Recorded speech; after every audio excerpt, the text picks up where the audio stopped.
बिस्मिल्लाहिर्रहमानिर्रहीम, अस्सलामुअलैकुम, good morning, welcome to सुबह सवेरे पाकिस्तान। मैं हूं हमजा तारक और मैं हूं आपके साथ सैयदा इकरा बुखारी। उम्मीद करते हैं आप सब खैरियत से होंगे। जैसे मैंने कहा था कि कल हम बहुत ज़्यादा आपको वार्म वेलकम करेंगे और वेरी वेरी गुड मॉर्निंग करेंगे, तो हम आपको कर भी रहे हैं क्योंकि हम जो है दोबारा से हमारे स्टूडियो से आसिफ की आवाजें आ रही हैं। बिल्कुल, कानों में हमें सुनाई दे रही है, मुझे आपको कमरों में सुनाई दे रही है। अब हमजा आसिफ करें, लेकिन हमजा पहले कुछ थोड़ा कह रहा था कि वैसे आसिफ ही ने जिताया, वरना तो हम हार ही रहे थे। तो लेकिन मैंने कहा नहीं, उम्मीद मुझे थी, दुआ भी मैं पूरा कर रही थी उस टाइम बैठी हुई कि अल्लाह ताला बस हमें जिता दे, और जीत गए हम लोग और बहुत ही मजा आया। बहुत ही मतलब एंड ये है ना कि एंड अच्छा है, इसलिए हम लोग खुश हैं। लेकिन वो एक सूरत हाल ऐसी थी, ऐसे शायद ही कभी लगती होती है। मतलब मैं कह रहा था कि ये मुकद्दरों से ऐसे 4 छक्के लग जाते होते हैं, वरना सिचुएशन ऐसी थी कि बहुत मुश्किल मैच हो गया था। हम लोग ख्वाहिश करते थे ऐसे कभी कि हम भी कभी ऐसा मैच फिनिशर हमारा हो, हमारी जो फिनिशिंग वो मतलब लास्ट बॉल हो, हमारी सिक्सर हो। और ये तो मतलब लास्ट ओवर में वैसे ही इतने छक्के लग गए कि लग रहा था कि जैसे अब पता नहीं अब क्या ही होने वाला है। लेकिन बहुत ही जबरदस्त किस्म का मैच खेला और बहुत जबरदस्त। आसिफ की एक वीडियो जो है वो भी बहुत वायरल हो रही है कि जिसमें वो इंटरव्यू दे रहे हैं और वो बता रहे हैं कि मैं 5,000 रुपए में नौकरी किया करता था और 5,000 रुपए में नौकरी के बाद जो है मैं इस तरीके से टेप बॉल क्रिकेट खेला। फिर मुझे किसी ने कहा कि नहीं, आप हार्ड बॉल क्रिकेट खेलें। मैं पूरे सीज़न में टेप बॉल से 50-60 हज़ार रुपया कमा लेता था।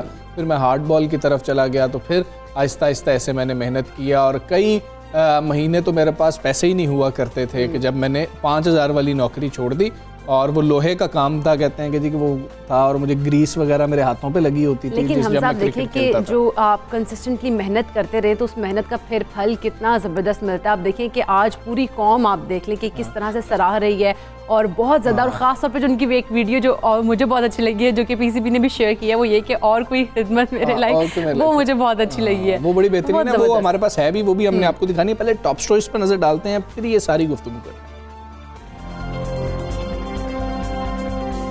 T20 वर्ल्ड कप में पाकिस्तान की मुसलसल तीसरी फतह। आसिफ अली की जारहाना बल्लेबाजी, एक ओवर में 4 छक्के लगाकर मुश्किल जीत को आसान बना दिया। पाकिस्तान के सेमीफाइनल खेलने के इम्कानात रोशन हो गए। ग्रुप ए में वेस्ट इंडीज की पहली फतह बांग्लादेश को दिलचस्प मुकाबले के बाद शिकस्त दे दी।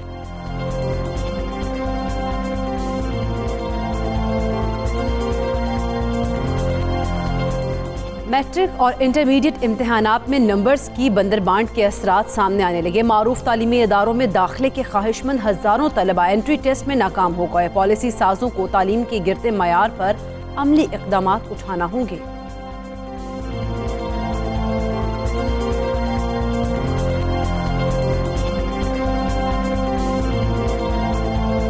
एक साल में $300 मिलियन के जॉइंट वेंचर्स पाकिस्तानी स्टार्टअप्स की कामयाबी का मुंह बोलता सबूत है। स्टार्टअप शुरू करने का बेहतरीन वक्त यही है।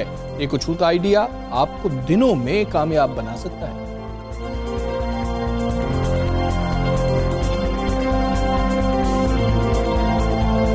सरमाए की महदूद दस्तयाबी, बरामद कुनंदगान के लिए खिदमत की नाकाफी फराहमी और पाकिस्तानी इदारों में कम पैदावारी सलाहियत बरामदात में बड़ी रुकावटें हैं। तजारती खसारे में कमी और बरामदात में इजाफे के लिए पाकिस्तान को तवील मुद्दती इस्लाहात हिकमत अमली की ज़रूरत है। वर्ल्ड बैंक की ताज़ा रिपोर्ट में तजवीज़।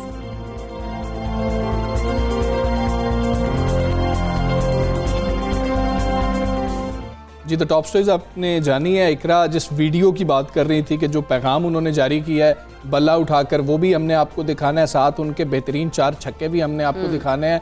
और ये मतलब इंटरनेशनल क्रिकेट के अंदर इकरा मैं मतलब देख रहा था, रेफरेंस दिया हुआ था कि सबसे कम बॉल्स खेलकर मैन ऑफ द मैच बने हैं। मतलब 7 गेंदें खेली हैं टोटल, जिसमें 4 छक्के मारे और सबसे कम गेंदें खेलकर मैन ऑफ द मैच बनने का एजाज भी हासिल। ये बड़ी कमाल बात है। जिस तरह से जब उनको मैन ऑफ द मैच का अवार्ड मिला तो उस वक्त मुझे भी इतनी खुशी हुई थी कि यार वाकई में ये इसके जो हकदार है वो सही में आसिफ अली ही थे। और मतलब हमजा, लेकिन अगर देखा जाए हम 3rd टाइम कंसिस्टेंटली हम लोग जीत गए ना, लेकिन जो कल का मैच था उसमें बहुत ज़्यादा गलतियाँ हमारी टीम ने की, बहुत ज़्यादा मिस्टेक्स की।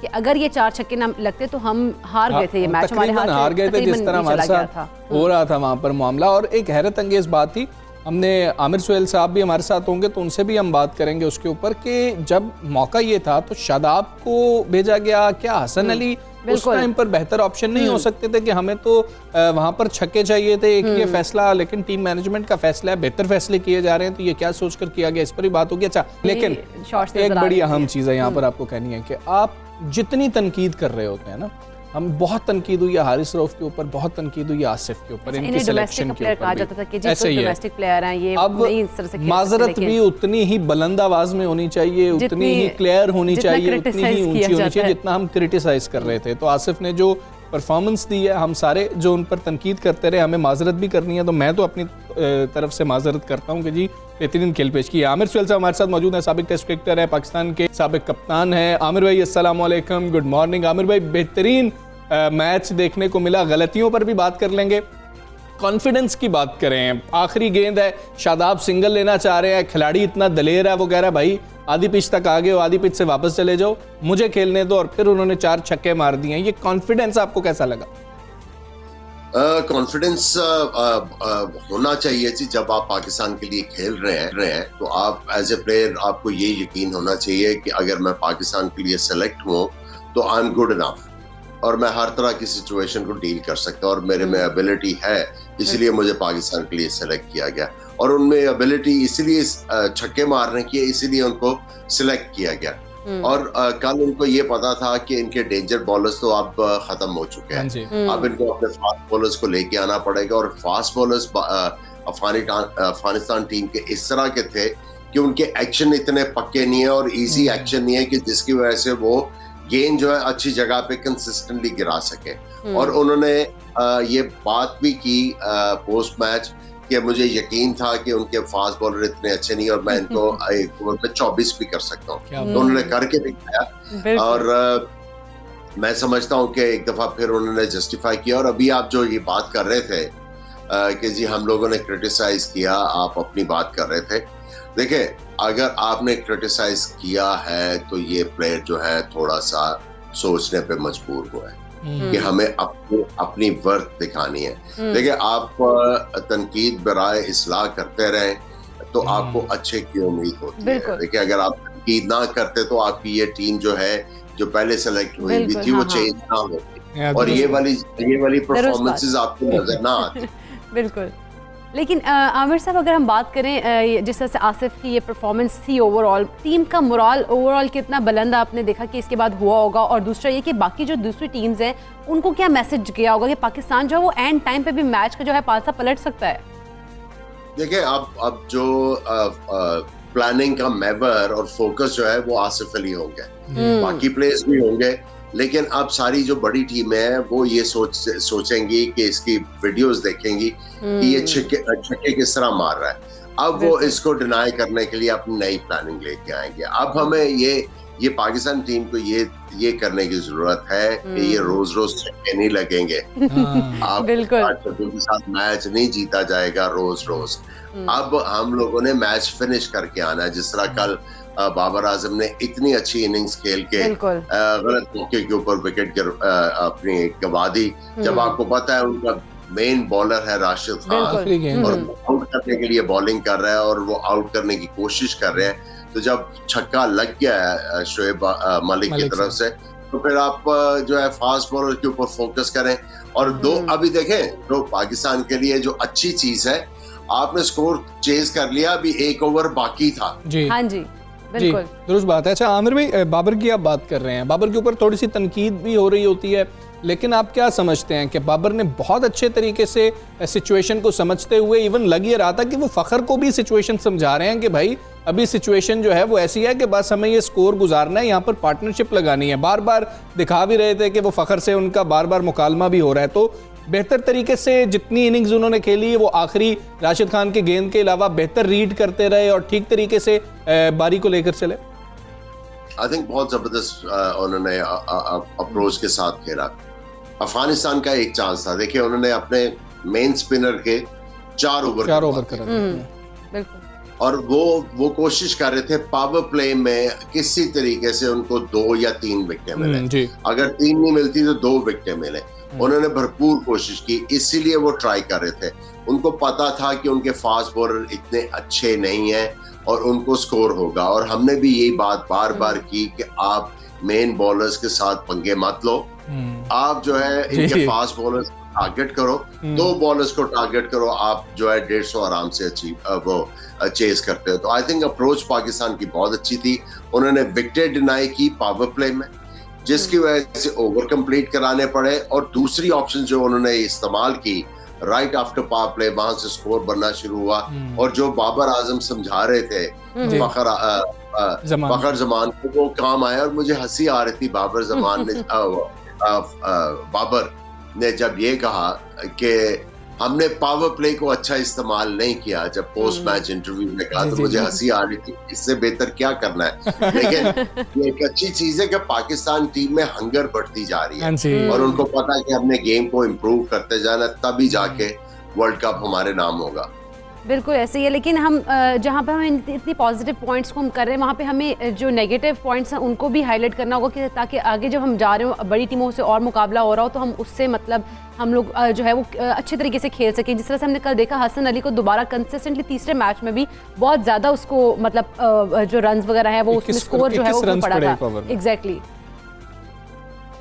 देखिए बात यह है कि हसन अली, मैं हमेशा से कहता आ रहा हूँ कि एक लकी बॉलर है। वो बड़े मैचेस में आके आपको आउट कर देता है, और जब आपका कोई बॉलर आपको कंसिस्टेंटली आउट करके दे रहा है और एक आधे मैच में उसको मार पड़ गई है, तो इतनी बड़ी वरी नहीं होनी चाहिए।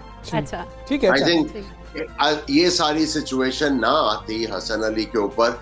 कल की विकेट काफी ज्यादा माफिक थी हफीज जैसे बॉलर के लिए, हाँ जी, शोएब मलिक जैसे बॉलर के लिए, क्योंकि उसकी वजह मैं ये कह रहा हूँ कि आपने देखा कि सेकंड इनिंग्स में अब अफगानी बॉलर्स का गेंद स्पिन हो रहा था जी, बिल्कुल हल्का सा स्पिन हो रहा था, फंस रहा था। तो उसमें अगर 6 आउट हुए हैं, तो आप उनसे 2-4 ओवर करवा देते तो आपके लिए फायदेमंद ही होता, और अफगानिस्तान इतने ज्यादा स्कोर ना करता। और दूसरी चीज जो हसन अली तो है, लेकिन शादाब खान आउट नहीं कर रहे ऐसी विकेटों के ऊपर जहां पे बैट्समैन के लिए खेलना मुश्किल हो रहा है। बाकी जो टीमें हैं वो अपने लेग स्पिनर्स के जरिए विकेट्स हासिल कर रहे हैं। जी, जी। अगर आपके शादाब 2 विकेटें कंसिस्टेंटली लेना शुरू कर दे, जब आपके फास्ट बॉलर्स और दूसरे स्पिनर ने अच्छी बॉलिंग की हुई है, तो आई थिंक जो ऑपोजिशंस हैं फिर तो बहुत ही ज्यादा पाकिस्तान से पीछे चली जाएंगी, और पाकिस्तान हर ऑपोजिशन के खिलाफ अपर हैंड के साथ खेलेगा। अच्छा, ठीक है आमिर भाई, अब हम तो नज़र जमाए बैठे हैं, जिस तरह ऑस्ट्रेलिया 50 ओवर वर्ल्ड कप में तमाम मैचेस जीत के फाइनल भी जीत गई थी, अनबीटन रही थी। अब तो हमारी नज़रें उस पर हैं कि शायद, और अल्लाह करे कि हम ऐसे ही जीत भी जाएंगे। लेकिन अब अगले मैच के लिए हसन अली अभी हमें नज़र नहीं आ रहे, बहुत ज़्यादा नो बॉल्स हुई, हमने एक्स्ट्रास बहुत ज़्यादा दिए हैं कल, इसके ऊपर भी थोड़ा सा बात कर लीजिएगा। दूसरा, अब हमें शाहीन को बिठाना चाहिए अगले मैच में, क्योंकि हसन अली तो अभी हमें अपने रिदम में नज़र नहीं आ रहे, उनको खिलाएंगे तो रिदम बहाल होगा या बिठाने से रिदम बहाल होगा। तो दूसरी ऑप्शन क्या, वसीम को अब चांस देना चाहिए कि देख लें? लेकिन बड़े मैच में, सेमीफाइनल में और फाइनल में तो हमें लग रहा है कि कोई तब्दीली टीम के अंदर नहीं होगी, यही टीम खेल रही होगी। देखिए, अगर आप किसी को रेस्ट करवाना चाहते हैं तो अगले मैच में करवा सकते हैं, क्योंकि उससे अगला जो मैच होगा उसके लिए आपने सेमीफाइनल के लिए फिर से अपनी तैयारी करनी है और ड्रेस रिहर्सल करनी। बिल्कुल ऐसे। जी जी, अच्छा ठीक है, आमिर भी से रब्ता। जी जी, ठीक है आमिर भी, आवाज आ रही है अब। अगले मैच में आप कर सकते हो। जी जी, क्योंकि उसके बाद जो मैच होगा वो आपकी ड्रेस रिहर्सल होगी फॉर द सेमीफाइनल्स। उसमें आपको जो कॉम्बिनेशन सेमीफाइनल में खिलाना है उसके साथ जाना पड़ेगा, ताकि एक दफा फिर से अगर कुछ चेंजेस आप करते हैं तो एक दफा फिर से एकदम टीम जेलिन नजर आए और कोऑर्डिनेशन के साथ क्रिकेट खेले। आई थिंक शाहीन शाह अफरीदी वाला आपने सही कहा कि उनको उनकी जगह किसी को खिलाना चाहिए और हसन अली को फिर मौका देना चाहिए कि अपनी मैच प्रैक्टिस करें। और ये और ये बॉलर्स ने, बॉलिंग कोच ने उनको बताना है कि आप कहाँ पे बॉल कर रहे हो जिसकी वजह से आपको मार पड़ रही, और आपको क्या चीज करनी है कि जिसकी वजह से आपके साथ अब ये नहीं होगा, तो उसकी प्रैक्टिस भी करें। नेट्स में, और उसके बाद आके मैच में उसको जो है वो रिपीट आमिर भी आखिर में एक बात करनी है सेमीफाइनल में नहीं मिसबा के हवाले से, क्योंकि आसिफ से कल सवाल भी हुआ। आसिफ ने कहा कि मुझे फैसलाबाद से साथ लेकर चले और अभी तक मुझ पे उन्होंने बड़ा भरोसा किया, मुझे चांस देते रहे। हमने इस्लामाबाद यूनाइटेड की तरफ से भी देखा, खैर डीन जॉन्स का भी उसके अंदर मामला था, लेकिन यहाँ पर हमने मिसबा पे बहुत तनकीद किया सब ने, जो भी फैसले हुए, फिर एंड टाइम पे चले जाना उनका और वकार यूनुस साहब का। मिसबा को क्रेडिट जाता है कि ऐसा खिलाड़ी कम से कम उन्होंने साथ रखा कि जिसकी परफॉर्मेंस अब सामने आ रही है। देखिए, ये भी इन एंड आउट होते रहे, ये भी कोई परमानेंटली टीम के साथ नहीं रहे। बिल्कुल, आपने हर तरह की एक्सपेरिमेंटेशन की हुई है। अब ठीक है, मिसबा ने इनके ऊपर अपना फेथ जो है वो रखा, लेकिन ये एक चीज याद रखिएगा, आपको कोच आइडेंटिफाई कर सकता है, लेकिन परफॉर्म आप नहीं करना है। This is the first time Asif Ali ने कंसिस्टेंटली परफॉर्म किया, और आप देखें काफी अरसे से ये पाकिस्तान टीम के साथ हैं और हर तरह की क्रिकेट में इनको मौके मिल रहे हैं। अब इन्होंने 2 मैचेस में जस्टिफाई किया कि why Pakistan invested on him, और ये इनको कंसिस्टेंटली करना पड़ेगा। और ये नहीं है कि हर दफा ये छक्के ही मारेंगे और मैच जीत जाएंगे, इनको सिंगल्स भी करनी आनी चाहिए। अपने गेम में निखार लेके आए ताकि प्रूव करें सारी दुनिया को कि हाँ, मेरे पे सही इन्वेस्टमेंट हुई है। बिल्कुल ठीक है आमिर भाई, बहुत शुक्रिया आपका। पाकिस्तान से आप बात कर रहे थे, हम मैच जीते हैं, बड़ा बेहतरीन मैच जीते, हम सारे बड़े खुश हैं, और अब लग रहा है कि हम 5 के 5 मैचेस जीत के जो नाकाबिले शिकस्त इंशाल्लाह रहेंगे और हम टॉप कर रहे होंगे। बात करेंगे, बड़ा अहम मसला है, हमारे बच्चों का मसला है। इसमें भी हम पहले बहुत खुशियां मना रहे थे, लेकिन अब जो है थोड़े रिजल्ट्स उसके आने लग गए हैं, जो मैट्रिक और इंटरमीडिएट के रिजल्ट्स के थे। हम लोगों ने बहुत खुशियां मनाई, स्टूडेंट्स ने बहुत खुशियां मनाई कि हमने बहुत अच्छे नंबर दिए, लेकिन अब जो रिजल्ट्स आ रहे हैं वो भी हमारे सामने हैं, क्योंकि मैट्रिक के जो हालिया नताइज में बेहतरीन नंबर हासिल करने वाले तलबा, उनकी बड़ी तादाद को सूबे के नामवर कॉलेजेस में दाखिला लेने के लिए बहुत मुश्किल जो है पेश आ रही है। जी, अब डिप्रेशन हो रहा है। माहिरीन तालीम जो उस वक्त बात कर रहे थे कि हमारे बच्चों के साथ बड़ी ज्यादती कर दी गई है, अब पता लग रहा है कि वाकई वो बात दुरुस्त थी। उस वक्त तो लग रहा था कि शायद बच्चों ने इतने नंबर ले लिए हैं तो ये माहिरीन तालीम कहीं पर ऐसे ही उनसे रंज तो नहीं मार रहे हैं, ये क्या हो रहा है, मतलब कि मुख्तलिफ ख्यालात आते हैं ना। लेकिन वो देख रहे थे, वो देखिए हर चीज का जो माहिर होता है वो उसको बड़े कीनली ऑब्जर्व कर रहा होता है कि इसके असरात क्या होंगे। असरात अभी से आना शुरू हो गए हैं। पेरेंट्स बहुत ज्यादा परेशान है, 1100 में से 1100 नंबर लेने वाले बच्चे परेशान। अच्छा हमजा, जितने इतने मैं आप कह लें कि टॉप पे जिनके नंबर्स हैं उन बच्चों को एडमिशन नहीं मिल रहे हैं, और जैसे कि उनकी थर्ड लिस्ट लग रही है उसमें भी उनका नाम नहीं आ रहा और वो परेशान है, और पेरेंट्स भी बहुत ज़्यादा परेशान है, और तलबा की अक्सरियत जो है वो आला सरकारी और प्राइवेट कॉलेजेस में दाखिले के लिए क्वालिफाई ही नहीं कर पा रही है, जिसकी वजह से पेरेंट्स तो परेशान हैं ही हैं, बच्चे भी परेशान हैं अपने फ्यूचर को लेकर। बहुत बिल्कुल ऐसी है जी। हमें बड़े बड़े मतलब इश्तिहार नज़र आ रहे होते थे कि जी कि फलाना प्राइवेट कॉलेज है तो उसके अंदर इतनी सीट्स हैं और ये है। अब तो पहले आइए पहले पाइए वाला मामला भी नहीं रहा और दाखिले रोक लिए जा रहे हैं। आपके 90% से ऊपर मार्क्स हैं, आपको दाखिला नहीं मिल रहा किसी ऐसे कॉलेज में जिसकी आपने बचपन से एक ख्वाहिश की हुई थी, या अभी वैसे ही दाखिला मिल जाए किसी बेहतर कॉलेज में, तो ये प्रॉब्लम चल रही है। इसी पर हमने बात करनी है। बच्चों के इस वक्त फाइल क्या है। मियां रिज़ाउर रहमान साहब हमारे साथ इस वक्त मौजूद हैं। मियां रिज़ाउर रहमान साहब अस्सलाम वालेकुम, गुड मॉर्निंग सर। सर आपने भी बड़े जो है टाइम से पॉइंट आउट किया कि बड़ी ज़्यादती हो रही है, दीगर माहिरीन तालीम भी ये खदशा जो है इसका इजहार कर रहे थे। अब पेरेंट्स आ रहे हैं आपके पास, बच्चे आ रहे हैं आपके कि जी कि ये हमारे साथ मसला है, और पहला मसला है कि अब उनको दाखिलों के अंदर देखिए जो गवर्नमेंट कॉलेज की तरह के बड़े अदारे हैं वहाँ पे तो बच्चों को दाखिला लेने में बहुत दुश्वारी पेश आ रही है। अच्छा। और बच्चों की ख्वाहिश होती है, वालिदैन की ख्वाहिश होती है, बल्कि 12 साल ख्वाहिश होती है। जब से वो स्कूल आते हैं वो अपनी ख्वाहिश का इजहार शुरू कर देते हैं कि मैं एक दिन गवर्नमेंट कॉलेज लाहौर में जाऊँगा, मैं एक दिन कनेट कॉलेज लाहौर में जाऊंगी, बेटियां ये कहती हैं। तो अब जब नंबर भी हासिल कर लिए, उनके क्राइटेरिया पे भी आप मीट कर रहे हैं और आपको दाखिला नहीं मिल रहा, और सैकड़ों की तादाद में बच्चे हैं और वालिदैन के घर में ये सोच के बैठे हुए थे कि ये तो अब डेफिनेटली गवर्नमेंट कॉलेज में दाखिला हो जाएगा, कनेट में हो जाएगा, तो उन सब उम्मीदों पे जब पानी फिर जाएगा तो आप सोचें कि एक बच्चा कितना डीमोरलाइज होगा। इस चीज़ का पहले इजहार इसलिए किया गया कि देखें इसका कोई सोल्यूशन निकाल लिया जाए। अगर सोल्यूशन निकाल लिया जाए तो बच्चों के लिए कोई आसानियाँ पैदा कर दी जाएँ। हम एक पेंडेमिक में से निकले हैं, प्रॉब्लम में से निकले हैं, पूरा पाकिस्तान पेंडेमिक में रहा है, बच्चे भी रहे हैं, वुज़रा भी रहे हैं, सारा सेक्टर रहा है। तो उसमें कोई ना कोई ऐसे सोल्यूशन निकाल लीजिए जो बच्चों को सपोर्ट कर दें, जो बच्चों को मैक्सिमम उसको वहाँ पे खपत हो जाए उनकी। तो ये जो इजहार किया गया था वो यही किया गया था कि बच्चों को इसके बाद बहुत ज़्यादा मसाइल आने वाले हैं। जैसे अब आप साइकोलॉजिकल मसाइल का आपने जिक्र किया है, मुझे लगता है कि ये रोज़ बरोज़ इतने ज़्यादा बढ़ेंगे कि बच्चों को डॉक्टर्स पे जाना पड़ेगा, कंसल्टेशन लेनी पड़ेगी, साइकोलॉजिस्ट को अपॉइंट करना पड़ेगा कॉलेजेस में, स्कूल्स में। और एक ऐसे और प्रॉब्लम में जा रहे हैं, देखें 35 लाख बच्चा काम नहीं होता। 35 लाख में से तकरीबन आपने 28 लाख बच्चे को बहुत अच्छे नंबरों से पास कर दिया है। इतनी बड़ी तादाद में बच्चों को कहाँ पे आप एडजस्ट करेंगे? उसके सॉल्यूशंस निकालें। उसमें इस बात पे मत जाएं कि नहीं इतनी ही सीटें रहेंगी, उसमें से हम सिलेक्शंस करेंगे और जितने बच्चों को दाखिला मिल जाएगा, बाकी जहां आज हल क्या है? ये तो सारा कुछ हो गया, मतलब कि मामला हो गया, आप लोग तजावीज़ भी देते रहे लेकिन किसी ने सुना नहीं। आज जब ये मसला हमारे सामने आके खड़ा हो गया, हल क्या है? अभी भी कोई हमारे पास है सोल्यूशन? देखिए सर, हर चीज़ का हल होता है दुनिया में, हर बीमारी का हल है, उसका इलाज है, इसका भी हल मौजूद है। अथॉरिटीज़ इसके ऊपर नज़र-ए-सानी फरमाएं। कुछ चीज़ें हैं जो हमने पहले भी उनके पेशा खिदमत की हैं, जैसा कि हमने गुजारिश की थी कि आप डबल शिफ्ट कर लीजिए, आप बच्चों की तादाद क्लासरूम में बढ़ा लीजिए। अगर डबल शिफ्ट कर ली जाती है गवर्नमेंट कॉलेजेस में, तो मैं समझता हूँ कि इस प्रॉब्लम का तकरीबन 80% सोल्यूशन निकल आएगा, तकरीबन 80% निकल आएगा। अगर उनको लगता है एक्चुअली जो गवर्नमेंट टीचर है या गवर्नमेंट कॉलेजेस है ना, वो डबल ड्यूटी नहीं करना चाहते हैं, वो 1 मिनट भी ऊपर अपनी ड्यूटी नहीं करना चाहते हैं। अगर उनको लगता है कि ये मुश्किल है, बहुत नामुमकिन काम है, तो फिर इसका एक और सोल्यूशन है जो मैं अपने तौर पे प्रपोज करना चाहता हूँ कि अगर आपके पास इंफ्रास्ट्रक्चर सारा मौजूद है, आपके पास टीचर्स की कमी है ना, तो आप इवनिंग में ही अपने कॉलेजेस, अपनी यूनिवर्सिटीज़, प्राइवेट लोगों को सर्विंग स्कूल एंड कॉलेजेस लेने के लिए तैयार है कि आप हमें वो मुनासिब सी किसी कॉन्ट्रैक्ट पे दे दें, हम मुनासिब सी फ़ी पे बच्चों को वहाँ पढ़ाने के लिए भी तैयार है, ताकि ज़्यादा से ज़्यादा बच्चे कॉलेज से रुजू करें, यूनिवर्सिटी से रुजू करें और बच्चा अपने टारगेट के साथ अलाइंड रहे। बच्चे का टारगेट के साथ अलाइंड रहना, एजुकेशन के साथ कंसर्न रहना, जुड़े रहना बहुत ज़रूरी है।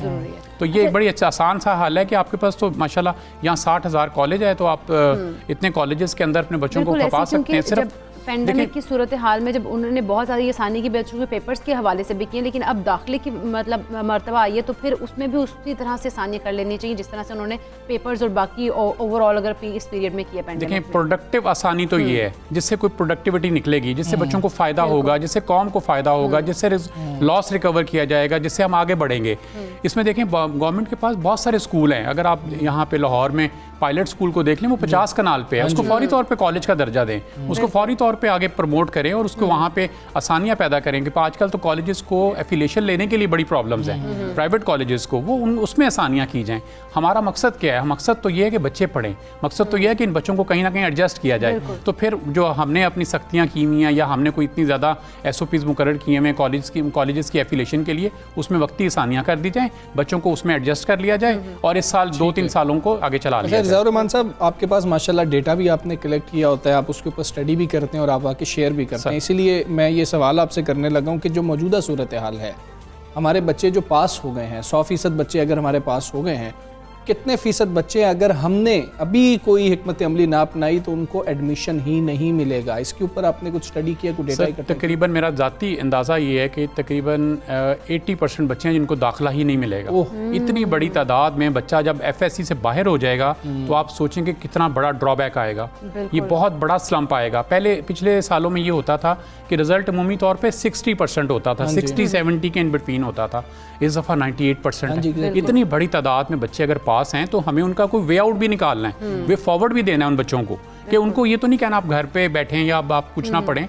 अब देखें, गवर्नमेंट के पास बहुत सारी अपॉर्चुनिटीज़ हैं। गवर्नमेंट के पास एक टेक्निकल एजुकेशन का बहुत बड़ा डिपार्टमेंट है जिसको इन्होंने आप कह लें कि पूरी तरह से एक्सप्रेस नहीं किया हुआ, जिसको पूरी तरह से लोगों को नॉलेज नहीं है। अगर बच्चों को टेक्निकल एजुकेशन में लेके जाया जाए तो बच्चे टेक्निकल एजुकेशन से फौरी तौर पे अपनी आमदन का जरिया भी बना सकते हैं और इस मुल्क में बहुत सारा पार्टिसिपेशन कर सकते हैं। तो अब गवर्नमेंट ने जब देखें, उन्होंने डिफरेंट एरियाज़ को फोकस ही नहीं किया, वो समझते ही नहीं है कि उनको फोकस करना ज़रूरी है। उनकी नज़र में कि 28 लाख बच्चा स्कूल से बाहर हो जाए, कॉलेज से बाहर हो जाए, कोई फ़र्क नहीं पड़ता। तो उनके लिए सर ये प्रायोरिटी नहीं है। पहले भी कई दफ़ा बात हुई कि गवर्नमेंट की प्रायोरिटी जब ये नहीं होगी, जब मेरी प्रायोरिटी ये नहीं होगी कि मैं बच्चों को 28 लाख बच्चों को एडजस्ट कर लूँ, मैं कहाँ तवज्जो दूंगा।